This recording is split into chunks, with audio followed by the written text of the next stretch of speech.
Hello दोस्तों, आपका अपना यूट्यूब चैनल सरस्वती एजुकेशन पे स्वागत है। जैसा कि इससे पहले जो है हम चैप्टर 4 दहन और ज्वाला का जो है पार्ट 1 क्लास करा दिए थे। आज जो है हमारा पार्ट 2 क्लास है।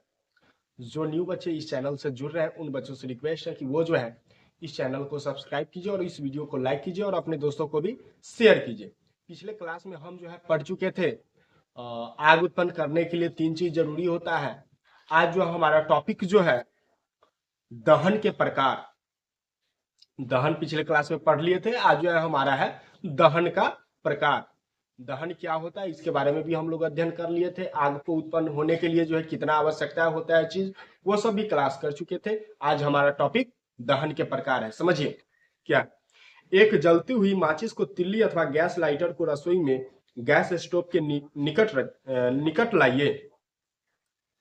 गैस स्टोव की घुंडी यानी नॉब घुमाकर गैस चालू कर दीजिए। आप क्या देखते हैं? हम पाते हैं कि गैस तेजी से जलने लगती है तथा ऊष्मा और प्रकाश उत्पन्न करती है। इस प्रकार का दहन तीव्र दहन कहलाता है। मतलब जो तेजी से जल जाए, जैसे आप लोग गैस ही देखते होंगे या फिर स्टोव देखते होंगे, उसके निकट आप रख दीजिए सलाई, जो तिल्ली होता है उसको बार कर वहां रख दीजिए और गैस जो है चालू कर दिए। तुरंत क्या होता है? गैस जल जाती है। तो ये कौन सा दहन कहलाएगा? तीव्र दहन कहलाएगा। कौन सा दहन? तीव्र दहन। फास्फोरस जैसे कुछ पदार्थ है जो कमरे के ताप पर वायु में जल उठते हैं। आपसे सवाल कर सकता है कि कमरे के ताप पर जो है वायु में कौन सा पदार्थ जल उठते हैं। ये हम ऑब्जेक्टिव भी बनाए हैं। यहाँ है कमरे के ताप पर वायु में कौन सा पदार्थ जल उठते हैं, तो कौन सा पदार्थ है? फास्फोरस। इस प्रकार का दहन जिसमें पदार्थ बिना किसी प्रत्यक्ष कारण के अचानक लपटों के साथ जल उठता है स्वतः दहन। मतलब जो अपने खुद से जो है जल जाए, वो जो है हमारा स्वतः दहन कहलाता है। कोयले की खानों में कोयले की धूल के स्वतः दहन से कई बार खतरनाक अग्निकांड हो चुके हैं। जंगल के स्वतः अग्निकांड कभी अधिक गर्मी के कारण होते हैं, कभी आकाश से बिजली गिरने से होते हैं, परंतु जंगल में आग अधिकतर मनुष्य की लापरवाही से लगती है। जंगल में यदि आप पिकनिक अथवा शिविर में जाते हैं और कैंप फायर का आयोजन करते हैं तो स्थान छोड़ने से पूर्व आग को पूर्णतः बुझाना अवश्य याद रखिए। कभी कभी होता है कि जंगल में जो है आग स्वतः लग जाती है, यानी अपने से लग जाती है। तो आप कहिएगा सर अपने से कैसे लग जाती है? तो पिछले क्लास में हम बतलाए थे कि जब पेड़ पौधा का टहनी जो है आपस में ही टकराती है और आंधी आ जाती है तो अपने जो है खुद स्वयं आग लग जाती है। कभी कभी ऐसा होता है कि अधिकतर जो है आग मनुष्य की लापरवाही के कारण होते हैं। जैसे कुछ बच्चे जो है गए पिकनिक मनाने और पिकनिक मनाने गए, वहां जो है खाना ये सब बनाया और वहां जो आग जो इस्तेमाल वहां किए, आने से पहले जो है आग को वो लोग नहीं बुझाते हैं, जिस कारण जो है वही आग जो है चिंगारी जो है आग का रूप पकड़ लेती है, जिससे पूरा जंगल जो है हमारा क्या होता है? जल जाता है। और कभी कभी जो है बिजली के गिरने, बरसात के दिनों में भी आग लग जाती है। ठनका ये सब जो बोलते हैं वो सब गिरती है तो आग लग जाती है।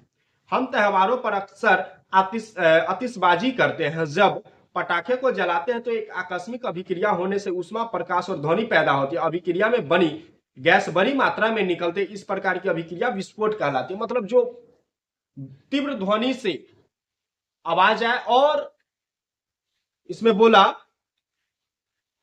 प्रकाश भी उसमें ज्यादा हो और क्या हो, ऊष्मा भी उसमें ज्यादा हो, तो वो सब जो है हमारा धमाका क्या कहलाता है? विस्फोट कहलाता है।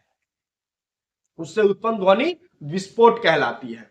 इस प्रकार की अभिक्रिया विस्फोट कहलाती है। पटाखे पर दाब डालने पर भी विस्फोट हो सकता है। पटाखे पर अगर हम लोग बिना जलाए भी उसको विस्फोट कर सकते हैं, उस पर प्रेशर करेंगे ज्यादा तो वो जो है विस्फोट हो जाएगी।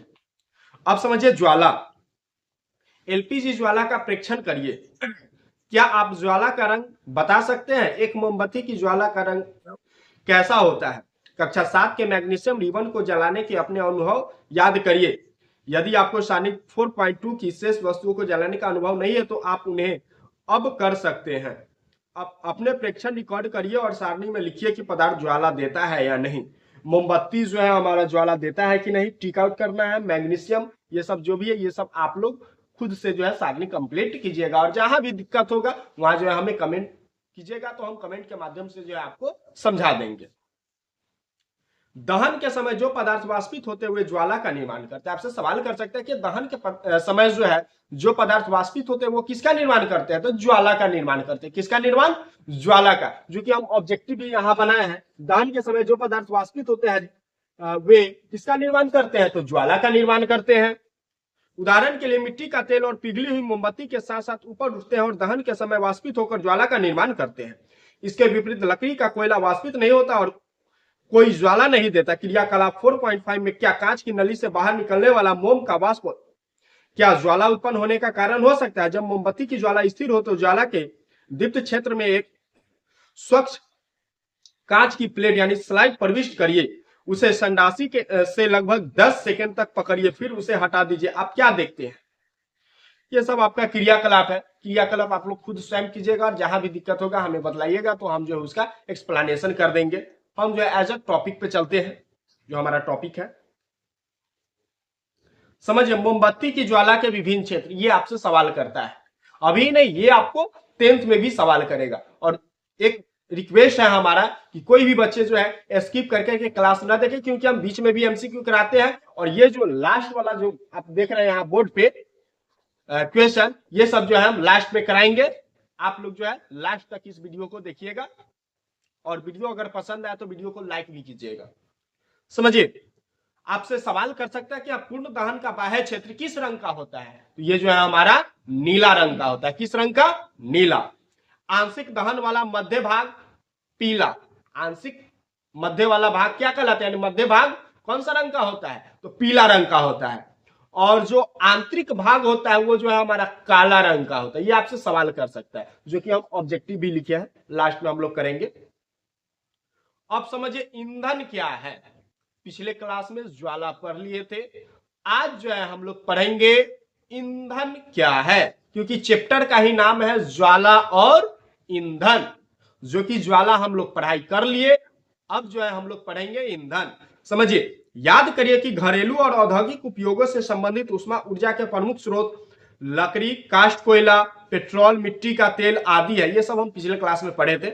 ये पदार्थ ईंधन कहलाते हैं। अच्छा ईंधन वह है जो सहज उपलब्ध हो जाता है, यह सस्ता होता है और वायु में सामान्य दर से सुगमता पूर्वक जलता है। यह अधिक मात्रा में ऊष्मा उत्पन्न करता है। यह जलने के उपरांत कोई अवांछनीय पदार्थ नहीं छोड़ता है। संभवतः ऐसा कोई भी ईंधन नहीं है जिसे एक आदर्श ईंधन माना जा सके। आज तक अभी तक कोई ऐसा ईंधन नहीं है जिसको आदर्श यानी अच्छा जो है ईंधन हम लोग मान सकते हैं। हमें ऐसा ईंधन ढूंढना चाहिए जो किसी विशिष्ट उपयोग की अधिकांश आवश्यकताएं पूरी करता हो। ईंधन के मूल्यों में भिन्नता होती है। कुछ ईंधन अन्य ईंधनों की अपेक्षा सस्ते होते हैं।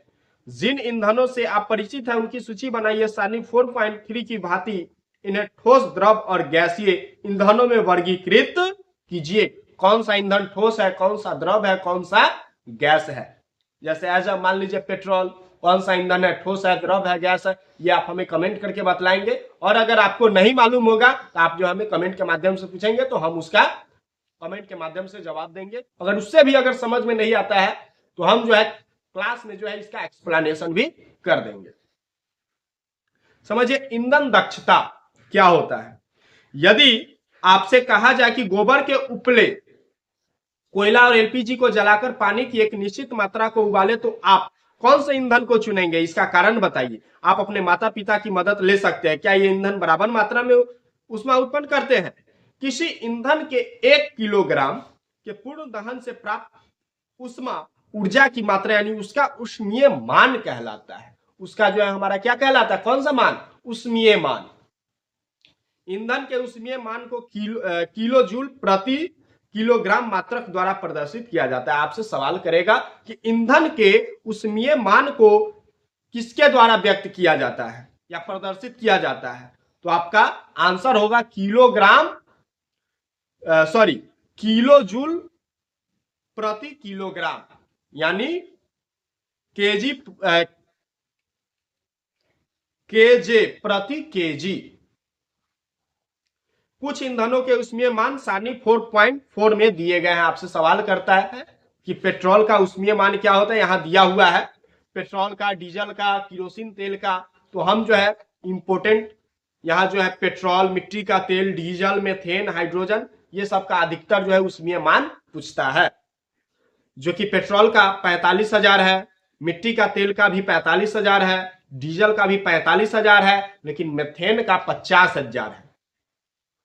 हाइड्रोजन का इकाई, दहाई, सैकड़ा, हजार, 10,000, लाख, यानी 1,50,000 यानी 1.5 लाख उसका जो है उसमें मान होता है।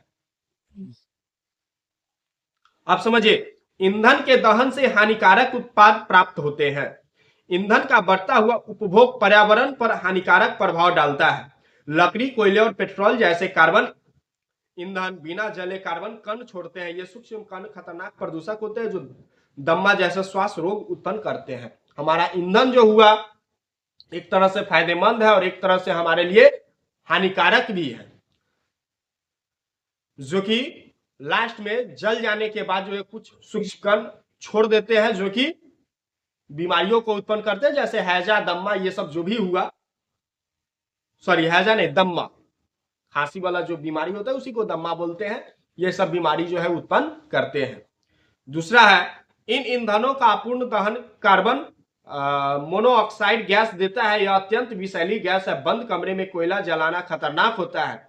उत्पन्न कार्बन मोनोऑक्साइड गैस से कमरे में सो रहे व्यक्तियों की मृत्यु भी हो सकती है। कभी भी जो है आप लोग कोयला को बंद कमरे में ना जलाएं, क्योंकि बंद कमरे में जलाने से जो उससे कार्बन मोनोऑक्साइड गैस निकलती है, जो कि एक विषैली गैस है, जो कि सो रहे मनुष्य की भी मृत्यु वो कर सकती है। इसलिए आप लोग सतर्क रहें। तीसरा है, अधिकांश ईंधनों के दहन से पर्यावरण में कार्बन डाइऑक्साइड गैस निकलती है। वायु में कार्बन डाइऑक्साइड गैस की अधिक मात्रा संभवतः विश्व उष्णन यानी ग्लोबल वार्मिंग का कारण बनती है। मतलब ज्यादा कार्बन डाइऑक्साइड अगर उत्पादन अगर हमारे वातावरण में हो रही है तो वो जो है हमारा विश्व उष्णन यानी ग्लोबल वार्मिंग का कारण बनती है, जो कि हमारे लिए बहुत हानिकारक है। पृथ्वी के वातावरण के तापमान में वृद्धि विश्व उष्णन कहलाती है। यानी तापमान में वृद्धि हमारा क्या कहलाएगा? विश्व उष्णन कहलाएगा। यानी उष्णन यानी गर्मी, वही हुआ विश्व उष्णन। अन्य बातों के साथ साथ इससे हिमनद पिघलने लगते हैं, जिससे समुद्र में जल स्तर बढ़ जाता है और तटीय क्षेत्र बाढ़ग्रस्त हो जाते हैं। ऐसा भी संभव है कि निचले स्तर वाले तटीय क्षेत्र स्थानीय रूप से जलमग्न हो जाए। अब एक बात बतलाइए, अगर पृथ्वी पे जो है वायुमंडल में अगर उष्णन ज्यादा बढ़ेगी यानी तापमान ज्यादा बढ़ेगी, तो जो हमारा क्या उसको बोलते हैं ग्लेशियर, ये सब है, वो सब अगर पिघलेगा तो समुद्र में पानी ज्यादा बढ़ेगी, जलस्तर उसका बढ़ेगा। जलस्तर बढ़ेगा तो वही जो है बाढ़ का प्रकोप लाएगा। तो बाढ़ लाएगा तो जो निचला इलाका है वो सब क्या हो जाएगा? बाढ़ से ग्रसित हो जाएगा, क्षतिग्रस्त हो जाएगा। यही बतलाया गया है यहाँ पे। चौथा नंबर है, कोयले और डीजल के दहन से सल्फर डाइऑक्साइड गैस निकलती है। आपसे सवाल कर सकता है कि कोयले और डीजल से जो है कौन सी गैस निकलती है? तो सल्फर डाइऑक्साइड। यह अत्यंत दम घोटू और संक्षारक गैस है। इसके अतिरिक्त पेट्रोल इंजन नाइट्रोजन गैसीय ऑक्साइड छोड़ते हैं। सल्फर और नाइट्रोजन के ऑक्साइड वर्षा जल में घुल जाते हैं तथा अम्ल बनाते हैं। ऐसी वर्षा को ही हम लोग अम्लीय वर्षा कहते हैं, जो कि बहुत ही हानिकारक है, जो कि अम्लीय वर्षा के कारण ही ताजमहल जो है खराब होते जा रहा है, जो फसलों, भवनों और मृदा के लिए बहुत हानिकारक होती है। ये जब अम्लीय वर्षा होती है तो फसल भी हमारा क्या हो जाता है? बर्बाद हो जाता है। घर ये सब अगर पेंट करवाए हुए हैं तो वो सब भी हमारा क्या हो जाता है? खराब हो जाता है। मोटर वाहनों में ईंधन के रूप में डीजल और पेट्रोल का स्थान अब सीएनजी यानी संपीड़ित प्राकृतिक गैस ले रही है, क्योंकि सीएनजी सल्फर और नाइट्रोजन के ऑक्साइडों का उत्पादन अल्प मात्रा में यानी कम मात्रा में करती है। सीएनजी एक अच्छी स्वच्छ ईंधन है। ये तो हम लोग पिछले क्लास में ही पढ़ लिए थे कि सीएनजी जो हुआ स्वच्छ ईंधन कहलाता है। ये जो हुआ हमारा चैप्टर आज समापन हुआ। अगले क्लास में जो है हम इसका क्वेश्चन आंसर करेंगे। अभी जो हम क्लास किए हैं उसका कुछ क्वेश्चन हम लिखे हैं, वस्तुनिष्ठ और लघुत्तरीय प्रश्न, वो थोड़ा देख लेते हैं। हम लोग अभी वाकई में पढ़ाई किए, अच्छे ढंग से किए कि नहीं किए, वो जो है हमारा ये रिजल्ट, जब आप क्वेश्चन को अपने से आंसर अगर बतलाने लगते हैं तो आप जो है बढ़िया से क्लास किए हैं। अगर नहीं बतला पा रहे हैं यानी कि पढ़ाई में जो है कहीं आप कमी किए, ठीक ढंग से आप पढ़ाई नहीं किए। देखिए पहला क्वेश्चन है कार्बन डाइऑक्साइड का रासायनिक सूत्र, ये तो हम शुरू से ही बतलाते आ रहे हैं कि CO2 होता है कार्बन डाइऑक्साइड का। दूसरा है बेकिंग सोडा का रासायनिक नाम क्या है, तो बेकिंग सोडा को जो है हम लोग, सॉरी एक सारणी बीच में छूट गया था पैराग्राफ, जो कि ये वाला है, हम अगले क्लास में जो है ये वाला पढ़ा देंगे। इसी में दिया हुआ है आपको बेकिंग सोडा का सोडियम बाइकार्बोनेट, इसको हम लोग बोलते हैं सोडियम बाइकार्बोनेट। कमरे के ताप पर वायु में कौन सा पदार्थ जल उठता है, तो हम जस्ट पढ़े हैं फास्फोरस। तेजी से जलने वाले पदार्थ को क्या कहा जाता है, तो तीव्र दहन कहा जाता है। दहन के समय जो पदार्थ वाष्पित होते हुए किसका निर्माण करते हैं, तो ज्वाला का निर्माण करते हैं। मोमबत्ती के पूर्ण दहन का बाह्य क्षेत्र यानी बाहरी क्षेत्र कौन सा रंग का होता है, तो नीला रंग का होता है। आंशिक दहन वाला मध्य भाग पीला रंग का, और आंतरिक सबसे आंतरिक भाग जो है वह हमारा काला रंग का होता है। तीनों क्वेश्चन क्लियर। वायु में CO2 गैस की अधिक मात्रा संभवतः किसका कारण बनती है, तो विश्व उष्णन का कारण बनती है। पृथ्वी के वातावरण के तापमान में वृद्धि क्या कहलाती है, तो क्या कहलाती है, विश्व उष्णन ही न कहलाती है। अभी हम लोग पढ़े हैं, विश्व उष्णन कहलाती है। क्या कहलाती है, विश्व उष्णन कहलाती है। लघु तरीय प्रश्न है, स्वतः दहन क्या है, जस्ट पढ़ा है, जो खुद जो है जल जाए वो सब हमारा स्वतः दहन कहलाता है। पेट्रोल, डीजल, मीथेन तथा हाइड्रोजन का ऊष्मीय मान क्या होता है, पेट्रोल का भी हम बतला है 45,000 होता है, डीजल का 45,000, मीथेन का जो है 50,000 और हाइड्रोजन का 1.5 लाख, ये जो है ऊष्मीय मान हम बतलाए हैं। अम्ल वर्षा को परिभाषित करें, अम्ल वर्षा भी बतलाए हैं हम, जब सल्फर और नाइट्रोजन जो है आपस में घुल जाते हैं तो वो जो है अम्ल का निर्माण करते हैं, और वही जो है वर्षा के रूप में जब होती है तो वही जो है हमारा अम्ल वर्षा कहलाती है। ये क्लास आप लोगों को कैसा लगा, आप लोग जो है हमें कमेंट के माध्यम से बतलाएंगे, और ये क्लास अगर आप लोगों को पसंद आया होगा तो आप लोग जो है इस वीडियो को लाइक कीजिए और अपने दोस्तों को भी शेयर कीजिए। अगले क्लास में जो है हम इसका क्वेश्चन आंसर लेकर आएंगे। आप लोग जो है हमारे YouTube चैनल पे जुड़े रहे। Thank you.